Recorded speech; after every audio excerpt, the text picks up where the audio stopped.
Reliable English class Chopra या YouTube चॅनलमध्ये आपल्या सर्वांचे हार्दिक स्वागत आहे. मित्रांनो, इंग्लिश स्पीकिंग कोर्सचा आजचा 14वा दिवस. मित्रांनो, इंग्रजी शिकण्याआधी आपल्याला इंग्रजीचे सगळे हे कार्ड आलेच पाहिजेत आणि म्हणून आजपासून आपण सिंपल प्रेझेंट टेन्सला सुरुवात करत आहोत. सिंपल प्रेझेंट टेन्स साधा वर्तमान काळ. विद्यार्थी मित्रांनो, साध्या वर्तमान काळातली मराठीतली जी वाक्य असतात त्यांचा शेवट तो, ते, तातने होतो. फॉर एक्झाम्पल, तो अभ्यास करतो, ती अभ्यास करते, ते अभ्यास करतात, तो, ते, तात. मराठीतली तो, ते, तातने शेवट होणारी जी वाक्य असतात ती साध्या वर्तमान काळाची असतात, म्हणजेच सिंपल प्रेझेंट टेन्सची असतात. The simple present tense is simple to form. Simple present tense तयार करणे खूपच सिंपल असते.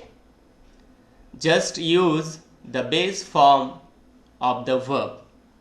फक्त क्रियापदाचे मूळ रूप म्हणजेच बेस फॉर्म, त्याला आपण म्हणतो V1, तोच वापरायचा. विद्यार्थी मित्रांनो, आपल्याला समजण्यास सोपे जावे या उद्देशाने सिंपल प्रेझेंट टेन्सचे मी 2 पार्ट केलेले आहेत. पार्ट फर्स्ट आणि पार्ट सेकंड. मित्रांनो, हे पार्ट फर्स्ट आणि पार्ट सेकंड आपण हे कर्त्यांच्या आधारावर केलेले आहेत. तर एकूण 10 कर्ते असतात आणि 10 कर्त्यांपैकी पार्ट फर्स्टमध्ये I, we, you, they, plural noun हे पार्ट फर्स्टचे सब्जेक्ट्स म्हणजेच कर्ते आहेत. विद्यार्थी मित्रांनो, पार्ट फर्स्टचा फॉर्म्युला आहे subject plus V1 plus object complement. Part सेकंडचा फॉर्म्युला सुद्धा असाच आहे, फक्त थोडा बदल होतो. तो तुम्हाला पार्ट सेकंडचा फॉर्म्युला बघताना कळेलच. चला तर मग मित्रांनो, या फॉर्म्युल्यानुसार आपण सिंपल प्रेझेंट टेन्स मधील वाक्य कशी बनतात ते समजून घेऊया. याच्यामध्ये सुरुवातीला आहे सब्जेक्ट. तर मित्रांनो, सब्जेक्ट कोणते आहेत हे आपण वर बघितले, आय, वी, यू, दे व प्लुरल नाउन. तर सब्जेक्ट म्हणून बघा, आपण खाली जी वाक्य घेतलेली आहेत त्याच्यामध्ये आपल्याला दिसत असेल मी आय, यू, वी, दे आणि प्लुरल नाउन म्हणून बॉईज घेतलेलं आहे. तर बघा, पहिल्या वाक्याकडे लक्ष द्या. सब्जेक्ट म्हणून घेतला आय, V1 म्हणून घेतला टेक. ऑब्जेक्ट आणि कॉम्प्लिमेंट मी याच्यात घेतलेलं नाहीये, ते आपण आपल्या सोयीनुसार ऍड करू शकता. I take a pen, I take a notebook. ठीक आहे, अ पेन, अ नोटबुक हे ऑब्जेक्ट झालं मित्रांनो. तर मी ऑब्जेक्ट ऍड केलेलं नाहीये, कारण जे नवीन शिकणारे असतात त्यांचा चांगला सराव व्हावा, त्यांना सगळ्या गोष्टी सविस्तर कळाव्यात, म्हणून मग मी एकदम शॉर्टमध्ये घेतलेलं आहे. तर आय टेक मी घेतो. दुसरं वाक्य बनवलेलं आहे मी, यू टेक तू घेतो, यू टेक तुम्ही घेतात. विद्यार्थी मित्रांनो, 2 यू घेतलेले आहेत. त्याचं कारण म्हणजे पहिला यू म्हणजे तू आणि दुसरा यू म्हणजे तुम्ही. वी टेक आम्ही घेतो, दे टेक ते घेतात किंवा मुली असतील तर त्या घेतात, आणि बॉईज टेक मुलं घेतात. तर विद्यार्थी मित्रांनो, सब्जेक्ट प्लस वर्ब. सब्जेक्ट म्हणून I, you, we, they boys घेतलेलं आहे आणि V1 म्हणून मी घेतलेलं आहे टेक. क्रियापदाची जी 3 रूपं असतात ती स्पष्ट करणारा व्हिडिओ आपला इंग्लिश स्पीकिंग कोर्समध्येच आहे. तो आपण बघून सगळी क्रियापदं व्यवस्थित समजून घेऊ शकतात. तर विद्यार्थी मित्रांनो, सिंपल प्रेझेंट टेन्समधील आय, वी, यू, दे व अनेकवचनी नामापासून बनणारी वाक्य म्हणजे पार्ट फर्स्टची वाक्य कशी बनतात हे आपल्याला समजले असेलच.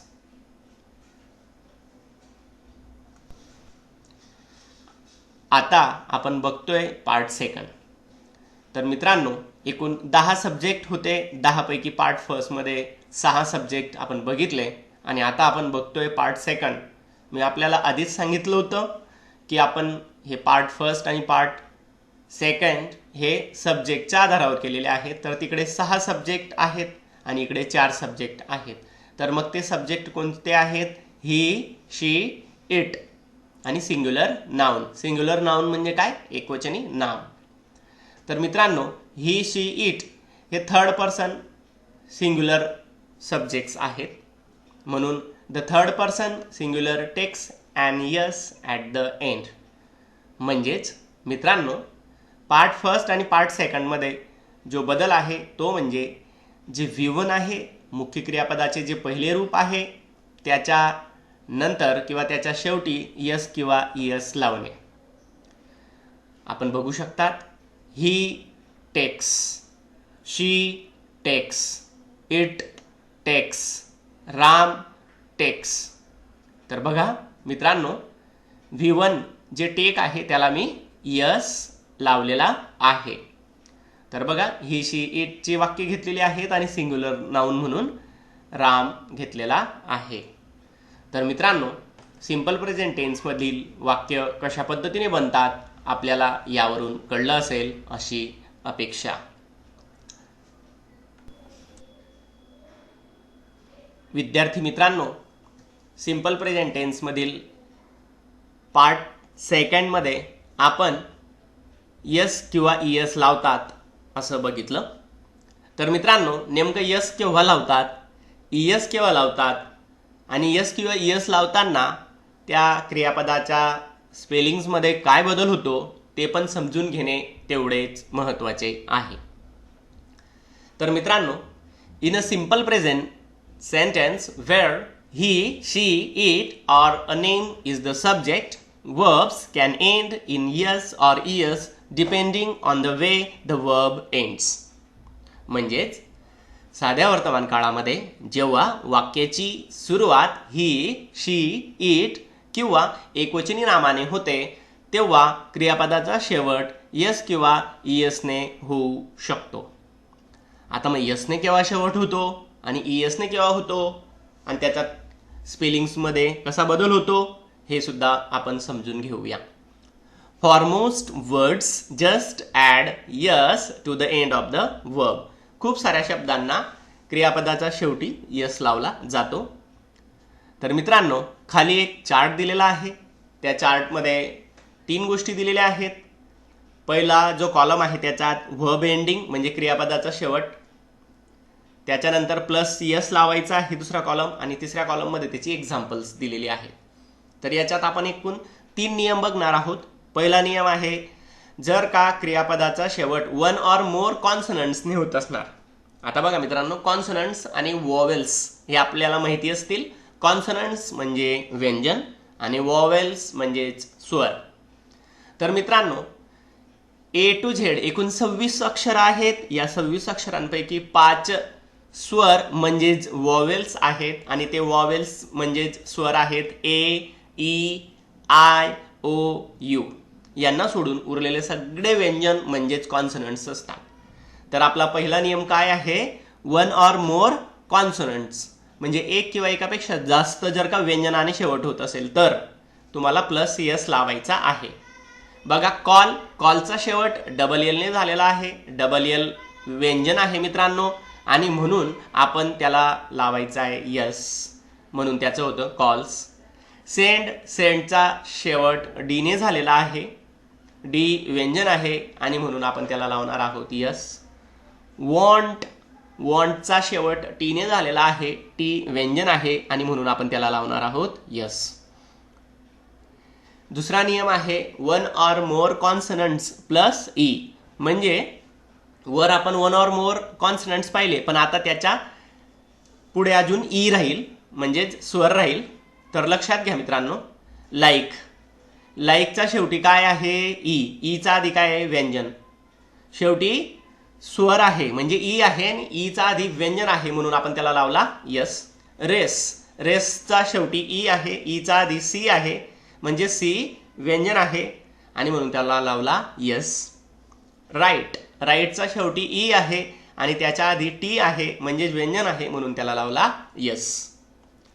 तिसरा नियम आहे जर का आय ई ने शेवट होत असेल, जर का क्रियापदाचा शेवट आय ई ने होत असेल तर त्याला आपण काय लावायचं आहे मित्रांनो?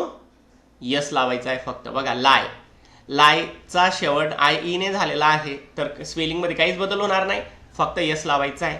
डाय, डायचा शेवट आय ई ने झालेला आहे बरोबर, म्हणून त्याला फक्त यस लागेल. आणि टायचा शेवट पण आय ई ने झालेला आहे आणि म्हणून त्याला पण फक्त यस लागेल. Lie, lies, die, dies, tie, ties. For some words, however, you will need to add es to the end of the verb. तर आधीच्या याच्यामध्ये आपण यस कशा पद्धतीने लावतात ते आपण बघितलं. आता आपल्याला लावायचं आहे es. ओके, तर बघा याच्यात पण 3 कॉलम दिलेले आहेत, वर्ब एंडिंग प्लस यस आणि त्याची एक्झाम्पल्स. तर बघा वर्ब एंडिंग जर का ओ ने होत असणार तर आपल्याला es लावायचा आहे. फॉर एक्झाम्पल गो, गोचा शेवट ओ ने होतो म्हणून गोज. डू, डूचा शेवट ओ ने होतो म्हणून डज. सोलो, त्याचा शेवट ओ ने होतो म्हणून सोलोज. ओके. वर्ब एंडिंग जर का S H, C H, T C H, X, Z, double S ने होत असेल तरी आपल्याला लावायचा आहे es. For example kisses, watches, budges, fixes, splashes.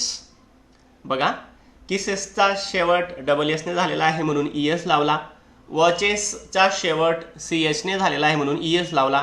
बजेसचा शेवट झेड ने झालेला आहे म्हणून es लावला. फिक्सेसचा शेवट es ने झालेला आहे म्हणजे ई ने झालेला आहे म्हणून आपण यस लावला. स्प्लॅशेसचा शेवट एस एच ने झालेला आहे म्हणून आपण त्याला es लावला.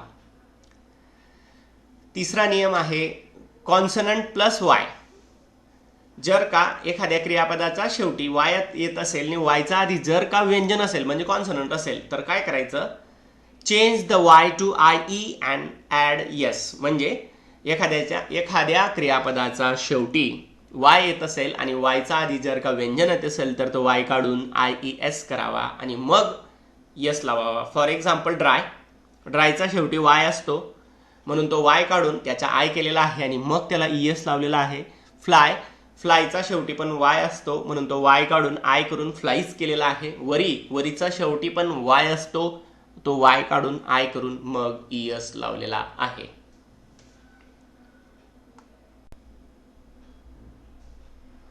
It is also important to know that we pronounce words differently for different forms of yes and es. yes आणि es लावल्यानंतर क्रियापदांचा उच्चारामध्ये देखील बदल होत असतो. Depending on the base verb, the ending can be pronounced as s, z or is. म्हणजे क्रियापदाचा शेवट कशावरून होतो यावरून त्याचा स, ज किंवा इज असा उच्चार होऊ शकतो. आता खाली पण 3 कॉलम दिलेले आहेत. त्याचाच पहिला कॉलम आहे वर्बची एंडिंग कशाने होते, त्याचं प्रोनाउन्सिएशन कसं करतात आणि त्याची एक्झाम्पल्स कोणती आहेत. Most consonant and vowel sounds. Consonant आणि वॉवेल साऊंड्स जर असतील म्हणजे ओ, आता बघा गो मध्ये तर त्याचा उच्चार तिथं झेड दिलेला आहे, आपण त्याला झ म्हणायचं आहे. Goes, runs, goes, runs. वर्बची एंडिंग जर का पी, टी, के और एफ साऊंडने होत असेल तर स असं प्रोनाउन्सिएशन होणार आहे त्याचं. Cook, cooks, like, likes, laps. जर का व्हर्बची ending S, Z, C H, S H और एक्स साऊंडने होत असेल तर इज असा त्याचा उच्चार होईल. Notices, notices, touches, touches.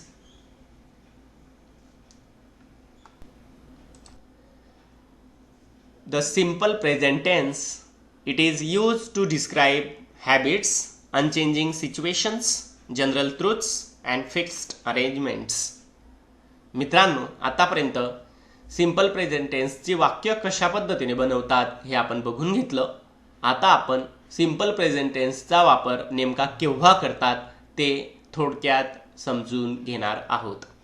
तर सिंपल प्रेझेंट टेन्सचा वापर सवयींचं वर्णन करण्यासाठी, अनचेंजिंग सिच्युएशन्स म्हणजे न बदलणारी परिस्थिती, त्याच्यानंतर जनरल ट्रूथ्स म्हणजे सर्वसामान्य सत्य, आणि त्याच्यानंतर फिक्स्ड अरेंजमेंट्स म्हणजे जे निश्चित अशी मांडणी असते भविष्यातील, त्यासाठी सुद्धा सिंपल प्रेझेंट टेन्सचा वापर केला जातो. तर आपण थोडक्यात सगळ्यांची 2-2, 3-3 उदाहरणं समजून घेऊया. फॉर हॅबिट्स, सवयींचे वर्णन करण्यासाठी सिंपल प्रेझेंट टेन्सचा वापर. ही ड्रिंक्स टी ॲट ब्रेकफास्ट म्हणजे नाश्त्याच्या वेळेला तो चहा पितो. ही त्याची काय आहे? हॅबिट आहे, ही त्याची सवय आहे. शी ओनली इट्स फिश, ती फक्त मासे खाते. ती काय आहे तिची मग? तिची ती सवय आहे. दे वॉच टेलिव्हिजन रेग्युलरली, ते नियमित दूरदर्शन पाहतात. म्हणजेच नियमित दूरदर्शन पाहणे ही त्यांची हॅबिट आहे, सवय आहे. तर पहिला उपयोग पाहिला आपण, simple present tense is used for showing और describing habits. For repeated actions और इव्हेंट्स, दररोज पुनरावृत्ती होणाऱ्या क्रियांचं वर्णन करण्यासाठी देखील सिंपल प्रेझेंट टेन्सचा वापर केला जातो. We catch the bus every morning, दररोज सकाळी आम्ही बस पकडतो. रिपीट होणारी ॲक्शन आहे. It rains every afternoon in the hot season, उन्हाळ्यामध्ये दररोज दुपारी पाऊस पडतो. रिपीट होणारी ॲक्शन आहे. They drive to Mahabaleshwar every summer, प्रत्येक उन्हाळ्यात ते महाबळेश्वरला जातात. ही सुद्धा रिपीट होणारी ॲक्शन आहे. आणि म्हणून दुसरा सिंपल प्रेझेंट टेन्सचा यूज पाहिला आपण, for repeated actions or events. For general truths, सर्वसामान्य सत्य. वॉटर फ्रीजेस ॲट 0 degrees, म्हणजे 0 डिग्री तापमानाला पाणी गोठते. हे जनरल ट्रूथ आहे, सगळीकडे ते लागू होतं. इंडियामध्ये पण, अमेरिकेमध्ये पण, फ्रान्समध्ये पण, कुठे पण लागू होणार आहे. The earth revolves around the सन, म्हणजे पृथ्वी सूर्याभोवती फिरते. हे सुद्धा जनरल ट्रूथ आहे, सर्वसामान्य सत्य आहे. हर मदर इज गुजराती, तिची आई गुजराती आहे. हे सुद्धा जनरल ट्रूथ आहे.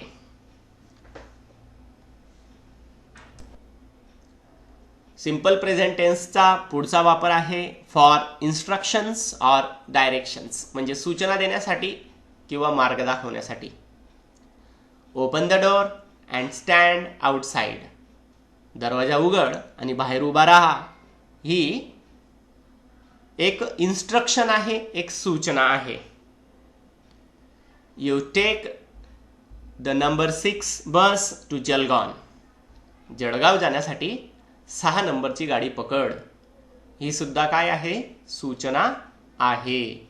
म्हणून इन्स्ट्रक्शन्स ऑर डिरेक्शन्स साठी सुद्धा सिंपल प्रेझेंट टेन्सचा वापर केला जातो.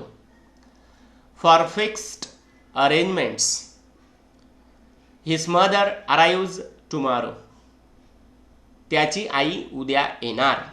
मित्रांनो, हे वाक्य तुम्हाला भविष्यकाळातलं वाटत असलं तरी सुद्धा इंग्रजीमध्ये या वाक्याचं वर्णन करण्यासाठी सिंपल प्रेझेंट टेन्सचा वापर केला जातो. हिज मदर अराइव्ज टुमॉरो म्हणजे त्याची आई उद्या येणार. तुम्हाला असं वाटेल विल अराइव्ह, हो ते पण चालतं, परंतु जे स्टँडर्ड इंग्रजी आहे त्याच्यामध्ये हिज मदर अराइव्ज टुमारो अशा पद्धतीने बोललं जातं. Our holiday starts on the 26 March. 26 मार्चपासून आमच्या सुट्या सुरू होणार. हे देखील आपल्याला फ्युचर कन्स्ट्रक्शन आहे असं वाटतं, तरीसुद्धा आपण त्याचा स्टँडर्ड इंग्लिशमध्ये सिम्पल प्रेझेंट टेन्सपासून त्यापासून वाक्य आपण बनवत असतो. Fixed arrangements or future events असं सुद्धा आपण याला म्हणू शकतो मित्रांनो. With future constructions. She will see you before she leaves. ती जाण्याआधी तुला भेटेल. Before she leaves simple present झालं मित्रांनो. आता हे फ्युचर कन्स्ट्रक्शन प्लस सिम्पल प्रेझेंटचे कंबाईंड सेंटेन्सेस आहे. We shall give it to her when she arrives. ती जेव्हा येईल तेव्हा मी तिला ते देऊ. She arrives. Arrives simple present tense आहे. तर लक्षात घ्या, फ्युचर कन्स्ट्रक्शन्स साठी सुद्धा आपण सिम्पल प्रेझेंट टेन्सचा वापर करत असतो. मित्रांनो, जर का आपल्याला हा व्हिडिओ आवडला असेल तर त्याला लाईक करा आणि शेअर करा. आणि जर का आपल्याला असेच नवनवीन व्हिडिओज वारंवार बघायचे असतील तर कृपया या चॅनलला सबस्क्राईब करा आणि बेल आयकॉन प्रेस करा. म्हणजेच अपलोड होणाऱ्या प्रत्येक व्हिडिओची नोटिफिकेशन सर्वात आधी मिळेल आपल्याला. Thank you so much.